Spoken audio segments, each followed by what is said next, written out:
बीडच्या केसमध्ये एक नवीन ट्विस्ट आला आहे. घुले ज्यांचा मर्डर झाला होता, ज्यांची हत्या झाली होती, तेच आता एक आरोपी आहेत की काय, असे आरोप एका पीडित महिलेने केले. या पीडित महिलेने या केसचा कंप्लीट अँगलच बदलला आहे. आता या पीडित महिलेच्या मते काय आहे तर ते अजून काही सिद्ध झालं नाही आहे, पण त्यांच्या मते त्यांच्यावर बलात्कार झाला आहे आणि माने नावाच्या एका गृहस्थाने हा बलात्कार केला आणि त्यांचाच मित्र जो हॉटेलवाला घुले असा होता. आता हे दोघं मिळून त्या महिलेला त्रास देत होते, वारंवार परत अशा गोष्टींची मागणी करत होते आणि त्यांनी तिचे काही व्हिडिओसुद्धा घेतले होते. यामार्फत त्या महिलेला ते ब्लॅकमेल करत होते. तिच्या नवऱ्याला जीवे मारण्याची सुद्धा धमकी दिली होती जर ते पोलिसात गेले तर. या सगळ्याला कंटाळून त्या महिलेच्या बाजूचे काही लोक हे घुले यांना हॉटेलवर समजूत काढायला गेले की हे जे काही झालं ते आता मिटवून टाका आणि सोडा हा विषय, अशा म्हणून ते गेले आणि तिथं हाणामारी झाली आणि या हाणामारीच्या प्रत्युत्तरामध्ये घुले यांचा खून झाला. असं या केसचा अगदी अँगलच बदलून टाकणारी गोष्ट समोर आली आहे. या सगळ्यामध्ये आतापर्यंत जर आपण बघितलं तर सोनवणे, खासदार सोनवणे यांचे पुत्र सौरभ सोनवणे यांचं सुद्धा नाव आलं होतं आणि या सगळ्या टोळीचे म्होरक्या ते आहेत अशा पद्धतीचं एक नॅरेटिव्ह चालत होतं. मात्र या महिलेच्या जबाबाने आता त्या सगळ्या गोष्टी फिरल्यात आणि अचानकच या केसमध्ये एक नवीन अँगल आला आहे. याच्यापर्यंत काही प्रूव्ह झालं आहे का तर केज आणि बीडच्या यांनी पोलिसांनी या महिलेची केस घ्यायलाच नकार दिला आहे. त्याच्यामुळं या सगळ्या केसमध्ये आतापर्यंतसुद्धा काही पुरावा समोर आलेला नाही आहे. त्याच्यामुळं असं म्हणणं आहे की घुलेसुद्धा हा एक आरोपी होता, सध्या जरा धाडसाचा असेल. पण या केसमध्ये नवीन नवीन अपडेट येत आहेत. यासोबतच आता मुंढे कुटुंबीय घुले यांच्या घरी गेले होते आणि त्यांनी बऱ्यापैकी त्यांच्या बाजूने परिवाराचं सांत्वन केलं. त्याच्यामध्ये ते म्हणाले की घुले साधासुद्धा सरळ व्यक्ती होता, अशा प्रकारचे स्टेटमेंट आपण बघितले. पण आतापर्यंत कुठला मराठा चेहरा किंवा कुठला मराठा नेता हे समोर येऊन म्हणायला तयार नाही आहे की जर खरंच सोनवणे किंवा त्यातील जे काही मराठा कदम आणि गायकवाड बांधव आहेत यांचा जर का काही गुन्हा झाला असेल तर याला जातीय रंग देऊ नये आणि आम्ही अशा कुठल्याही गोष्टीचं समर्थन करायला तयार नाही आहेत.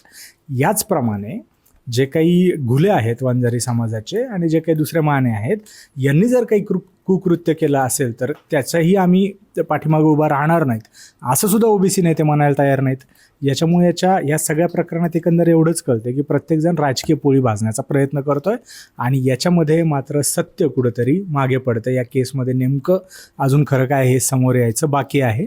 अशा या बीडच्या केसमधली अपडेट होती. आता आपण इतर सगळ्या सिनियर पत्रकारांकडनं जाणून घेऊया की सध्या या मागच्या 2 दिवसात महाराष्ट्रामध्ये कोणत्या मोठ्या मोठ्या अपडेट आहेत. ते काय, विश्वास नांगरे पाटलांवर जे आरोप केले जातात त्याच्याबद्दल, उपसभापतीची निवडणूक आहे आणि त्यासोबतच त्याच्या आधी आपण सर्वात मोठ्या निकालाकडे जाऊया, जे म्हणजे नसरापूर घटनेतील जो काही निकाल लागलेला आहे त्या निकाला पाठीमागचं नेमकं कारण काय, नेमकं कोर्टात काय काय झालं. अमित सर, आजच्या दिवसातली आपण सर्वात मोठी बातमी म्हणता येईल अशी जी नसरापूरची जी घटना घडली होती महिन्याभरापूर्वी, पुणे जिल्ह्यामधलं जे नसरापूर आहे त्या ठिकाणी एका 3.5 वर्षाच्या चिमुकलीवर अत्याचार करून तिचा खून करण्यात आला होता.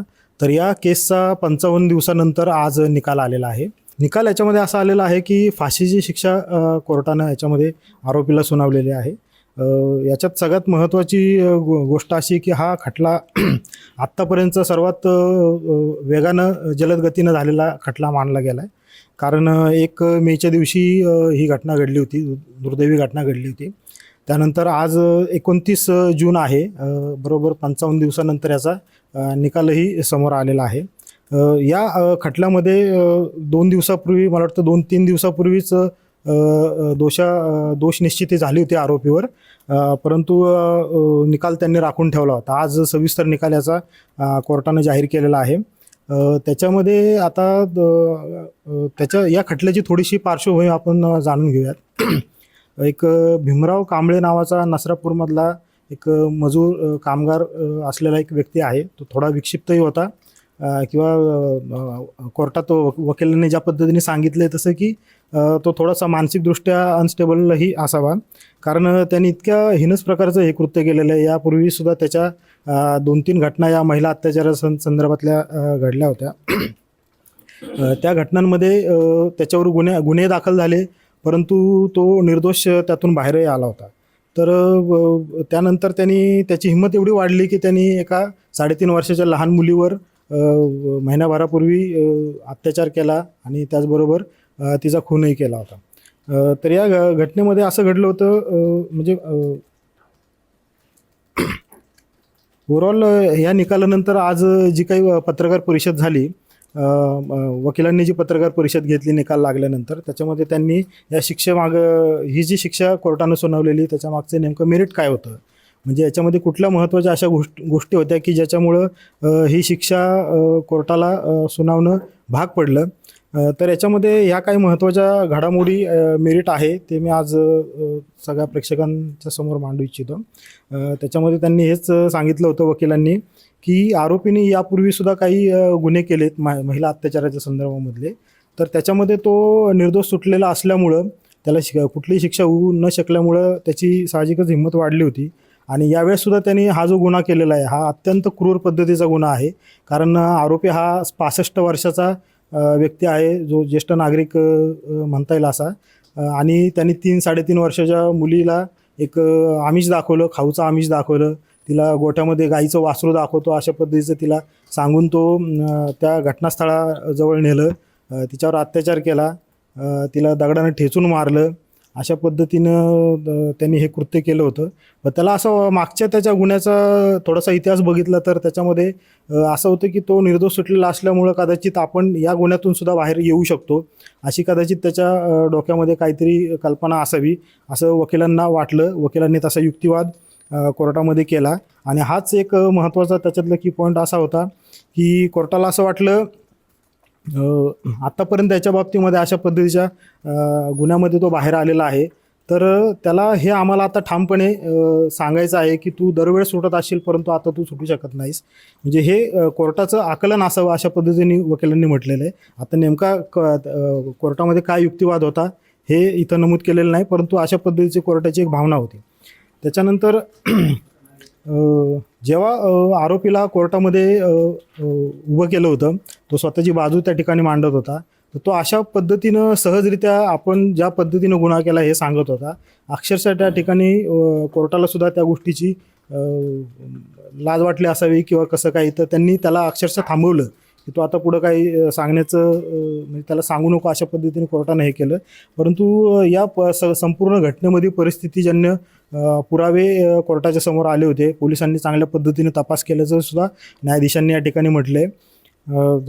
यामध्ये परिस्थितीजन्य पुरावे समोर आणताना वकिलांनी एक गोष्ट याच्यामध्ये अशी स्पष्ट केली की ज्यावेळेस परिस्थितीजन्य म्हणजे ज्या ज्या घडामोडी घडल्यात ते पुरावे समोर आणताना जर याच्यातली एखादी लिंक जरी मिसिंग झाली तरीसुद्धा याचा फायदा हा आरोपीला मिळत असतो, तो सुटू शकतो. कारण 302 BNSचा IPSचा पूर्वीचा 302चा जो गुन्हा आहे त्याच्यामध्ये अशा पद्धतीचं खून किंवा हे झालेलं असलं तर त्याच्यामध्ये जास्तीत जास्त जन्मठेपेची शिक्षा अशा पद्धतीचं हे आहे. परंतु याच्यामध्ये हिनस क्राईम असेल, अशा पद्धतीने क्रूर पद्धतीने जर एखाद्या व्यक्तीचा खून झालेला असेल तर त्याला फाशीच्या शिक्षेपर्यंत हे होऊ शकतं. त्यामुळेच आता विषय असा आहे की याच्यामध्ये लिंक कुठलीही मिसिंग होणार नाही याची काळजी तर पोलिसांनी घेतली होती. परंतु आता ज्यावेळेस ही केस जर पुढं अपिलात गेली, हायकोर्टात गेली, सुप्रीम कोर्टापर्यंत गेले, त्यानंतर आरोपीला याच्यामध्ये दयेचा अर्ज करण्याचा सुद्धा अधिकार राष्ट्रपती पर्यंत असतो. परंतु सध्या तरी सत्र न्यायालयाने विशेष कोर्टानं फास्ट ट्रॅक कोर्टानं याच्या संदर्भामध्ये हा निकाल दिलेला आहे. तर कोर्टाने याच्यामध्ये या लिंकचा एक महत्त्वाचा मुद्दा मेरिट म्हणून ग्राह्य धरलेला आहे. त्याचबरोबर त्याचं वय 65 वर्ष होतं, तो ज्येष्ठ नागरिक होता आरोपी. आणि तो आरोपी वय जास्त असलं आणि तो मानसिकदृष्ट्या थोडासा हे अस्थिर असल्याचं पण वकिलांनी त्या ठिकाणी सांगितलं. पण असं जरी असलं तरी हा एक नियोजित पद्धतीने त्यांनी कट करून शांत डोक्यानं तिचं जीवन संपवलं अशा पद्धतीचा युक्तिवाद वकिलांनी केला. त्यामुळे ते एक मेरिटचं कारण या ठिकाणी ठरलेलं आहे. त्याचबरोबर याच्यामध्ये 7 महत्त्वाचे गुन्हे आरोपीवर होते. त्याच्यामधल्या 3 गुन्ह्यांमध्ये आरोपीला फाशीची शिक्षा ही कोर्टानं सत्र न्यायालयानं आत्ता सुनावलेली आहे. म्हणजे 3 गुन्ह्यांमध्ये फाशी म्हणजे हा पण त्याला फाशी मरेपर्यंत फाशी देण्यासाठीचा एक महत्त्वाचा क्रायटेरिया मानला जातो आहे. त्याच्यानंतर याच्यामध्ये 12 काही जुन्या प्रकरणांचा अशा पद्धतीच्या प्रकरणांचा एक दाखला कोर्टाने या ठिकाणी दिलेला आहे. म्हणजे 12 केस लॉज कोर्टानं सविस्तर या ठिकाणी वाचून दाखवल्याचं सरकारी वकिलांनी सांगितलेलं आहे. याच्यामध्ये कोर्टानं सविस्तर भाष्य करताना भाष्य केलं आहे की कशा पद्धतीने या पूर्वीच्या घटना सेम टू सेम या केसमध्ये सुद्धा लागू होऊ शकतात अशा पद्धतीने. तर ओव्हरऑल या घटनेमधला हे असं आहे की आत्ताच्या 55 दिवसामध्ये म्हणजे गुन्हा घडल्यापासून शिक्षा होईपर्यंत एक 1200 पानांचं दोषारोपपत्र या ठिकाणी पोलिसांनी दाखल केलेलं आहे. 15 दिवसामध्येच हे चार्जशीट पोलिसांनी दाखल केलं होतं. मग आता त्याच पद्धतीने जो तपासामध्ये करण्यात आला त्याच्यामध्ये CCTV फुटेज असतील, त्याच्यानंतर काही परिस्थितीजन्य पुरावे असतील आणि स्वतः आरोपीने याच्यामध्ये कबुली दिल्यामुळं तो एकदम ठोस पुरावा कोर्टामध्ये तयार झाला होता. या केसमध्ये साहजिकच आहे बाल अत्याचाराचं प्रकरण असल्यामुळं पॉस्को ॲक्ट त्याच्यामध्ये लावला होता आणि BNSचं खुनाचं एक कलम त्याच्यामध्ये लावलं होतं आणि फास्ट ट्रॅक कोर्टामध्ये पूर्ण ती केस चालवण्यात आली होती. त्याच्यामुळं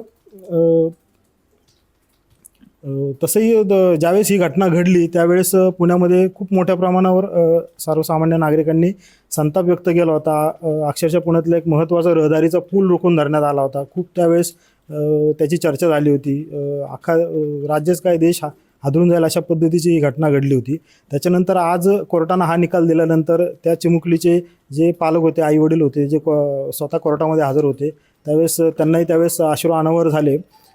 परंतु आता त्यांनी तरी म्हटलं आहे की सरकार पातळीवर आमची जी अपेक्षा होती ती आमची अपेक्षा या निकालामुळं पूर्ण झालेली आहे. पण आता पुढच्या ज्या काही घडामोडी असतील, पुढे ज्या काही अपील होतील किंवा होणार नाही आणि लवकरात लवकर सरकार तर म्हणते की त्याच्या शिक्षेची अंमलबजावणी केली जावी यासाठी आम्ही प्रयत्न करणार आहोत.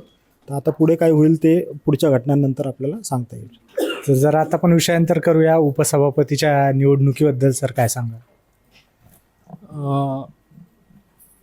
यापूर्वीच्या विधान परिषदेच्या उपसभापती नीलम गोरे यांनी आमदारकीची मुदत संपल्याने त्यांनी एप्रिल महिन्यात आमदारकीची मुदत संपल्याने उपसभापती पदाचा राजीनामा दिला होता. त्यानंतर हे जवळपास गेले 3 ते 4 महिने उपसभापतीपद रिक्त होते. त्यानंतर आजच सभापती राम शिंदे यांनी त्या पदासाठी निवडणुकीची घोषणा केली आहे. त्यामुळे महायुतीमधील हालचालींना वेग आला आहे. महायुतीमध्ये यापूर्वी ही जागा शिंदे यांच्या शिवसेनेकडे होती, त्यामुळे जवळपास ही जागा त्यांच्याकडे जाणार हे निश्चित झालेलं आहे. आणि उपसभापती पदाचा कार्यक्रम बघितला तर उद्या त्यासाठी 12 वाजेपर्यंत उमेदवारी अर्ज दाखल करता येणार आहे. तर 1 वाजता अर्जाची छाननी होणार आहे. आणि जर उमेदवारी अर्ज उद्याच जर माघार घेतला तर उद्याच एखाद्या वेळेस बिनविरोध निवडणुकीची शक्यता होणार आहे. आणि जर 2 उमेदवार रिंगणात राहिले तर त्यासाठी 1 जुलैला दुपारी 1 वाजता मतदान होणार आहे. सध्या तरी आपण जर बघितलो तर एकनाथ शिंदे यांच्या शिवसेनेकडून जवळपास 4 ते 5 जण इच्छुक आहेत. त्यापैकी कोणाची वर्णी लागणार, पुन्हा एकनाथ शिंदे धक्कातंत्राचा अवलंब करणार का, याकडे सगळ्याचे लक्ष लागले आहे. विशेषतः या पदासाठी जरी नीलम गोरे यांच्या नाव आघाडीवर असलं तरीही एकनाथ शिंदे धक्कातंत्र देऊ शकतात किंवा त्या जागी नावा चेहरा आणू शकतात अशी चर्चा आहे.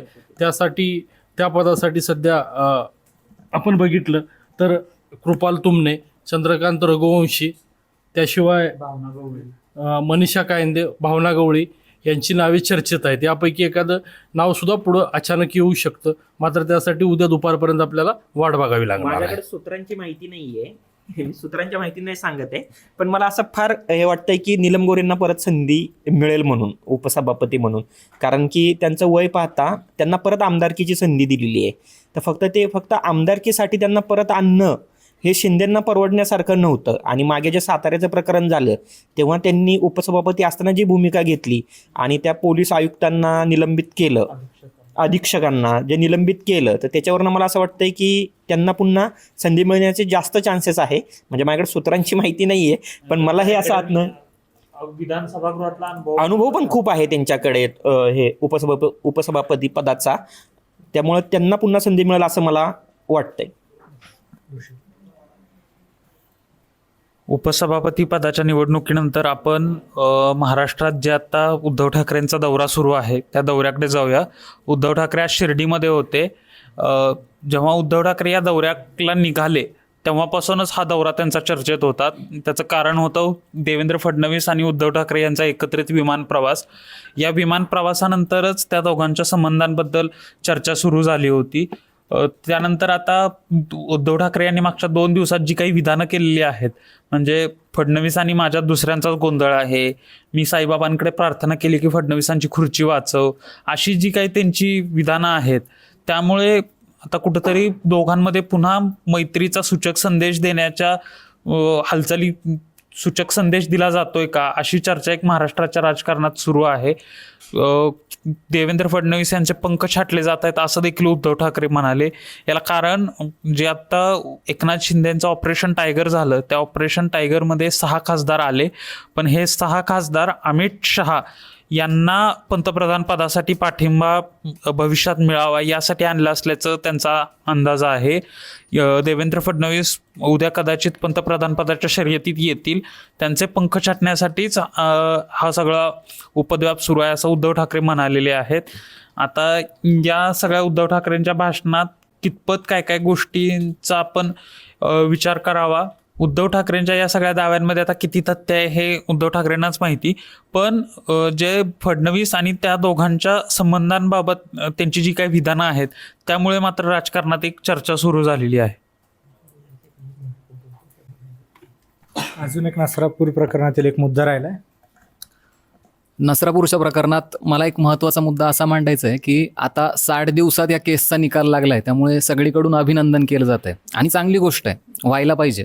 प्रत्येक केसचा निकाल हा इतक्याच दिवसात किंवा इतक्याच कमी कालावधीमध्ये लागला पाहिजे असं सगळ्यांचं म्हणणं आहे आणि मलाही तसंच वाटतं. पण आपण बघतोय की असे प्रकरणं आजकाल जागोजागी घडताना दिसतात, म्हणजे गल्ली गल्लीत असे नराधाम आपल्याला विकृत फिरताना दिसतात. नसरापूरचं प्रकरण झाल्यानंतरही असं नाही घडलेलं की असे प्रकरणं झालेच नाही, तर त्यानंतरही असे 2-4 प्रकरणं आपल्याला पाहायला मिळाले. एकदम त्या 1-2 दिवसातही असे प्रकरणं झाले. म्हणजे त्यानंतरच मला वाटतं म्हाळुंगेला त्याच दिवशी की दुसऱ्या दिवशी प्रकरण घडलं, त्यानंतर 3ऱ्या दिवशी पर्वती भागात पुण्यात हा प्रकार आपल्याला दिसून आला. तर हे जे प्रकरणं आहेत बाकीचे, तर त्यांच्या निकालाचं काय होणार आहे, तेही असेच फास्ट ट्रॅक पद्धतीने लावले जाणार आहे का, हा माझा प्रश्न आहे. आणि दुसरा मुद्दा असा आहे माझा की आता हे प्रकरण फास्ट ट्रॅक पद्धतीने चालवलं गेलं आणि त्याचा निकाल जो आहे तर तो फास्ट ट्रॅक पद्धतीने दिला गेला आहे. तर एक पॉईंट यामध्ये असा आहे की आता आरोपी वरच्या कोर्टात जाऊ शकतो, त्यामुळे शिक्षेला वेळ लागू शकतो. त्यामुळे एकंदरीत जर ही केस फास्ट ट्रॅक म्हटली जाते तर तिची अंमलबजावणी ही फास्ट ट्रॅक पद्धतीने होणार आहे का, हा मोठा प्रश्न आहे. कारण जर अंमलबजावणी ही फास्ट ट्रॅक पद्धतीने झाली तरच ही केस पूर्णतः फास्ट ट्रॅक म्हणता येईल, नाहीतर मग इतर केसेससारखं तारीख पे तारीख दिली तर ही केसही लटकली जाईल. आणि त्यामुळे फास्ट ट्रॅक जर म्हणत असाल या केसला तर हिचाही जो अंमलबजावणीचा कालावधी आहे तो फार कमी असावा आणि लवकरात लवकर आरोपीला फाशी व्हावी, तरच या विकृतींना समाजात जरब बसू शकेल. एकंदरच भारतामध्ये फाशी किती आरोपींना होती याची संख्याच खूप अलार्मिंग आहे. फक्त शिक्षा सुनावली जाते, पण सर्वोच्च न्यायालयात नंतर माफी, दयेचा अर्ज राष्ट्रपतींकडे, या सगळ्यात खूप वेळ लागतो. त्याच्यामुळे या प्रकरणात काय होतं ते बघावं लागेल. अशाच आठवड्यामध्ये आम्ही सोमवार, बुधवार आणि शुक्रवार अशा 3 दिवशी न्यूजरूममध्ये सिनियर पत्रकारांशी मिळून ही चर्चा करत असतो. त्यासाठी सरकारनं आम्हाला सबस्क्राईब करा, म्हणजे तुमच्याकडनं आमचा व्हिडिओ मिस होणार नाही.